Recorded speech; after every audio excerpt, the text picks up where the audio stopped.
Hello student, welcome to my stream movement channel. आज मैं आपके सामने जो प्रसिद्ध लोग थे उनकी जो समाधि स्थल है उसके बारे में बात करेंगे। उसके बाद जो राष्ट्रीय सत्याग्रह हुए थे, जो इम्पोर्टेंट सत्याग्रह हुए थे, यानी जो बोल सकते हैं आंदोलन हुए थे, 6-7 है जो इम्पोर्टेंट है, उसके बारे में भी पूरा डिटेल में आपको बताऊंगी। पहले इसे देख लेते हैं। ओके, पहला लिखा हुआ, हाँ, और अगर चैनल पर नए हैं तो चैनल को सब्सक्राइब करिएगा, बेल आइकन को भी प्रेस कर लीजिएगा और अपने फ्रेंड के साथ वीडियो को शेयर एंड लाइक भी ज़रूर करिएगा। राजघाट, देखो, जब आंदोलन हुए थे या फिर सत्याग्रह शुरू किया गया था तो राज कौन कर रहा था उस वक्त? इम्पोर्टेंट पर्सन के रूप में कौन सामने दिख रहा था? महात्मा गांधी। ठीक है, तो राजघाट किसका समाधि स्थल है? महात्मा गांधी का। ठीक है, याद रह जाएगा, कोई प्रॉब्लम?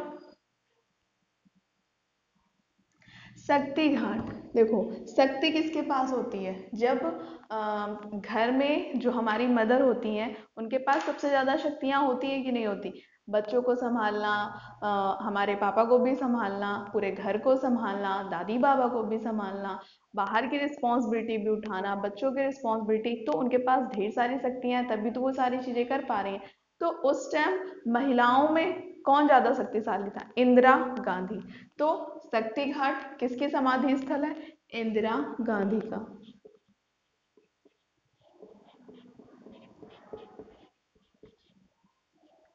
याद रह जाएगा, कोई प्रॉब्लम नहीं होनी चाहिए। वीर भूमि, वीर कौन था उस वक्त? मतलब एक वीर पुरुष के रूप में कौन निकल के आए थे जिनकी गोली मार के हत्या कर दी गई थी? राजीव गांधी। कौन थे? राजीव गांधी। ठीक है, फिर लिखा हुआ है विजय भूमि। जय किसकी होती है? मतलब आप जय जयकार किसकी लगाती है? जो बहादुर होता है।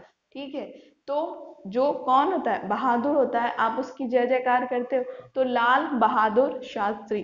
जय से याद रखो, जय किसकी होती है? बहादुर की। उससे याद रख लो, लाल बहादुर शास्त्री।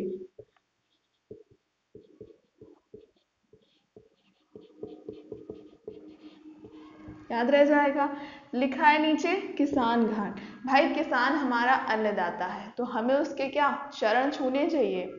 चरण छूने चाहिए कि नहीं छूने चाहिए? छूने चाहिए, क्योंकि वो हमारा अन्नदाता है, हमारे लिए बहुत इम्पोर्टेंट है वो, तो हमें उसके चरण छूने चाहिए। तो किसान से किसान घाट, चरण से हो गया चौधरी चरण सिंह।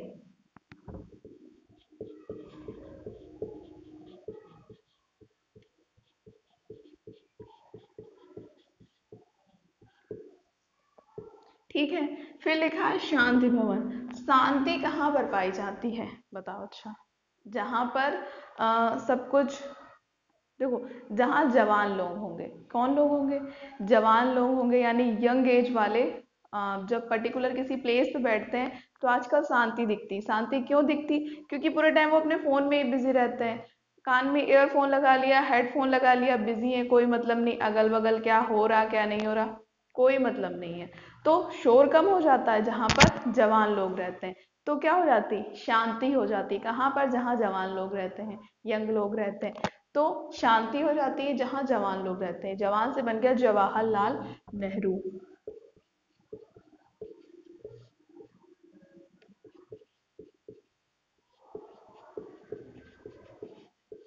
ठीक है, क्लियर हो गया आपको? आई होप आपको ये बहुत अच्छे से समझ आ गया होगा। मैंने पूरी कोशिश की है आपको समझाने की। अब जैसे मैंने बोला, राष्ट्रीय आंदोलन में जो सत्याग्रह हुए थे उनके बारे में बात करेंगे। ठीक है, तो ये आपको समझ आ गया होगा, इसको रफ करके चलिए आगे बढ़ते हैं।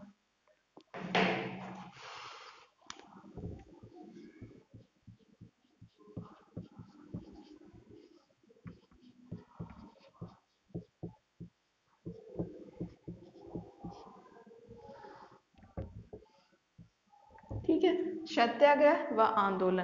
तो पहला देख लेते हैं, स्वदेशी आंदोलन। स्वदेशी आंदोलन। स्वदेशी आंदोलन हुआ कब था? स्वदेशी आंदोलन जो हुआ था वो हुआ था 1905 में, 1905 में। हुआ क्यों था ये?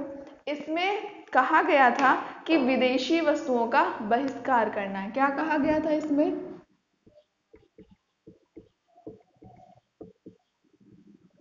विदेशी वस्तुओं का बहिष्कार करो और स्वदेशी वस्तुओं को अपनाओ।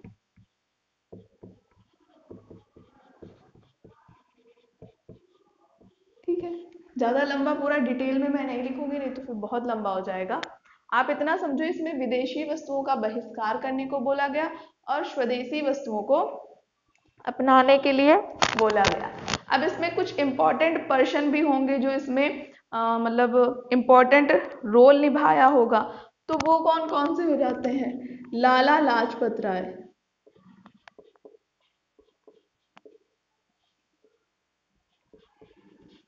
और बाल गंगाधर तिलक।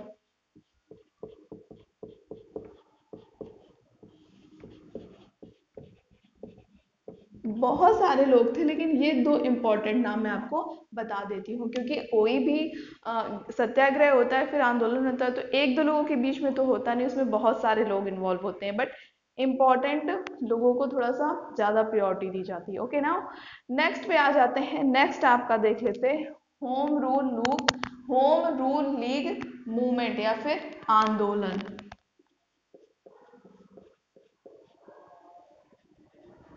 होम रूल आंदोलन ये कब हुआ था? ये हुआ था आपका 1915 में। कब हुआ? 1915 में। अगर इसकी पूरी डेट पूछी जाए तो आप बताओगे 28 अप्रैल 1980, सॉरी 1915। ठीक है, 1915 में हुआ, 28 अप्रैल 1915 में। बट इसमें ये क्या हुआ था? इसमें होम रूल मूवमेंट की स्थापना की गई थी। ठीक है, होम रूल लीग की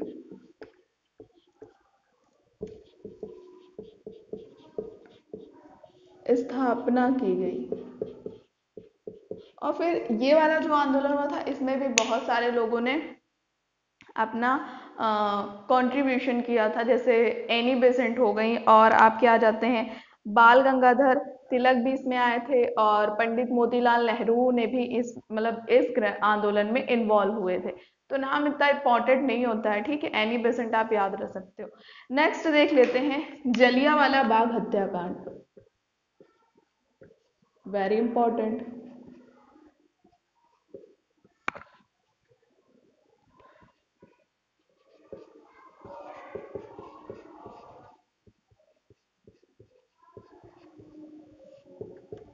ये कब हुआ था? जलियांवाला बाग हत्याकांड हुआ था 13 अप्रैल 1919 को। कब हुआ? 13 अप्रैल 1919 को। हुआ कब था? जिस दिन था, क्या लोहड़ी बोल सकते हो या फिर बैसाखी बोल सकते हो, ठीक है, बैसाखी के दिन।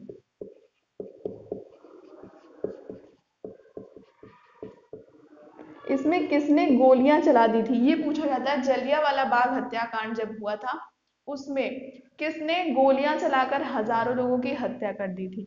तो जो गोलियां चलाई थी वो चलाई थी जनरल डायर ने।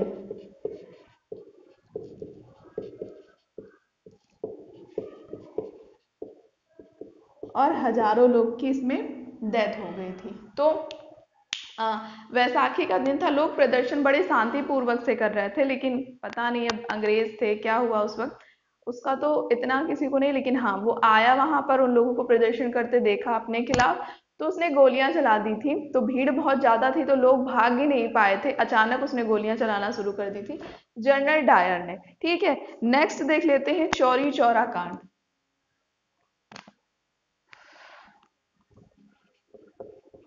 चौरी चौरा कांड ये कब हुआ था? चौरी चौरा कांड हुआ था आपका 1922 में। कब हुआ?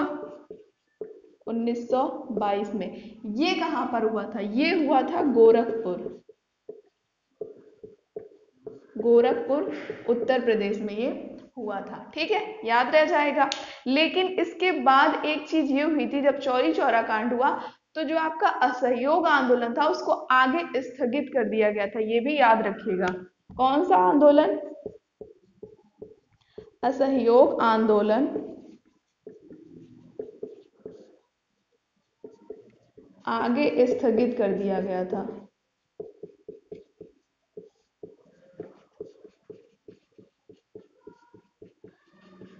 ठीक है, याद रह जाएगा आपको। तो ये 4 इंपॉर्टेंट हो जाते हैं। अभी मैं 3-4 आपको और बताऊंगी। ठीक है, याद रह जाएगा ना? कोई प्रॉब्लम? नो? चलिए तो फिर आगे देख लेते हैं। ओके, नेक्स्ट आ जाता है आपका बारदोली सत्याग्रह। ठीक है, क्या आ जाता है?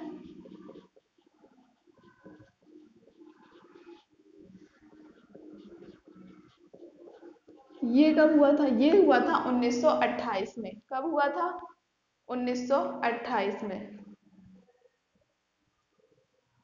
इसमें जो गुजरात में जो किसान थे उनकी जो लगान थी उसमें वृद्धि के लिए, मतलब जो है पैसे मिलते थे उसमें वृद्धि के लिए ये आंदोलन चलाया गया था। कब? 1928 में। तो याद रखिएगा, किसानों की लगान में वृद्धि के लिए।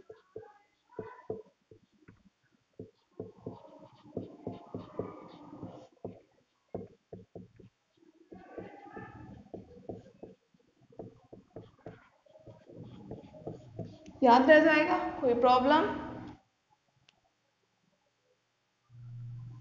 अगर ये भी पूछ सकता है कि इसे, ये वाला जो बारदौली सत्याग्रह था ये किसके नेतृत्व में चलाया गया था, तो सरदार वल्लभ भाई पटेल के नेतृत्व में ये आंदोलन चलाया गया था। याद रख लीजिएगा, सरदार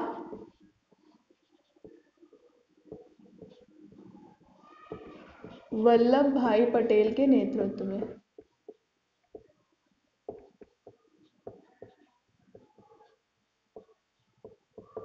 ठीक है, नेक्स्ट देख लेते हैं। नेक्स्ट कौन सा है आपका? दांडी यात्रा।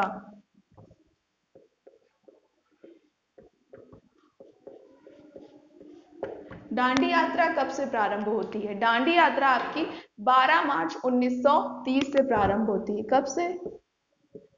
12 मार्च 1930 से प्रारंभ होती है। और ये, इसमें कितने लोग होते हैं जो गांधी जी के साथ चलते हैं, अनुयायी जिसे बोल सकते हो? तो इसमें 78 जो होते हैं अनुयायी होते हैं। ठीक है, याद रह जाएगा आपको।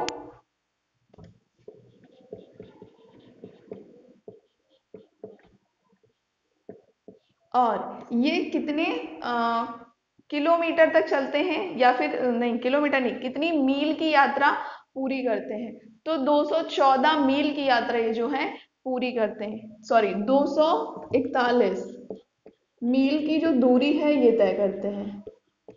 और फिर नमक डांडी तक पहुंचकर,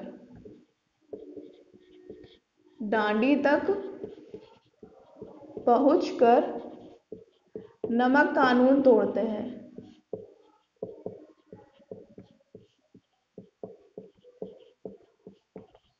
और कब पहुंचते हैं ये पहुंचते हैं 6 अप्रैल 1930 तक। तो आपसे ये चारों चीजों से क्वेश्चन बनता है, क्योंकि कितने अनुयायी या फिर कितने लोग उनके साथ चले थे, ये भी 78 लोग, और कितने मील की दूरी थी, तो उनकी आपको याद रखना है 241 मील की दूरी थी उनकी। और स्टार्ट कब से हुआ? 12 मार्च 1930 से लेकर 6 अप्रैल 1930 तक। अगर ये भी पूछ सकता है कि ये कितने दिन की यात्रा थी, तो याद रखिएगा ये 24 दिन की यात्रा थी।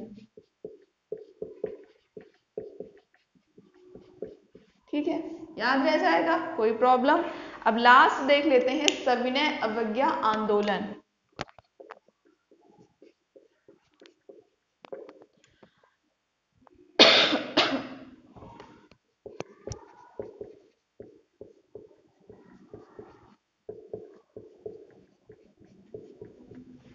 कौन सा है? सविनय अवज्ञा आंदोलन। ये कब से कब तक चला? ठीक है, तो इसकी भी शुरुआत 1930 में ही हुई। जब आपका दांडी यात्रा खत्म होता है उसी के जस्ट बाद आपका सविनय अवज्ञा आंदोलन शुरू होता है। तो 6 अप्रैल 1930 से इसकी शुरुआत होती है।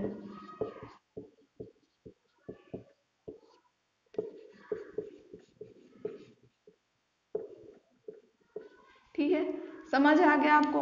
तो आज मैंने आपको दो चीज क्लियर करा दी। एक तो जो महान लोग थे वो उनकी समाधि स्थल का क्या नाम है, और सत्याग्रह और आंदोलन जो इम्पोर्टेंट थे, जो पेपर के पॉइंट ऑफ व्यू से बहुत ज्यादा ही इम्पोर्टेंट हो जाते हैं, उसमें कोई दो राय है नहीं। ठीक है, आप भी पेपर देते होंगे तो आपको पता होगा ये रिपीटेड क्वेश्चन ये सारी चीजें आती रहती हैं। तो वो भी मैंने क्लियर करा दिया आपको। आई होप आपको ये वीडियो बहुत पसंद आया होगा। तो वीडियो को लाइक, चैनल को सब्सक्राइब और अपने फ्रेंड के साथ शेयर भी जरूर करिएगा, और बेल आइकन को भी प्रेस कर लीजिएगा। Thank you for watching video.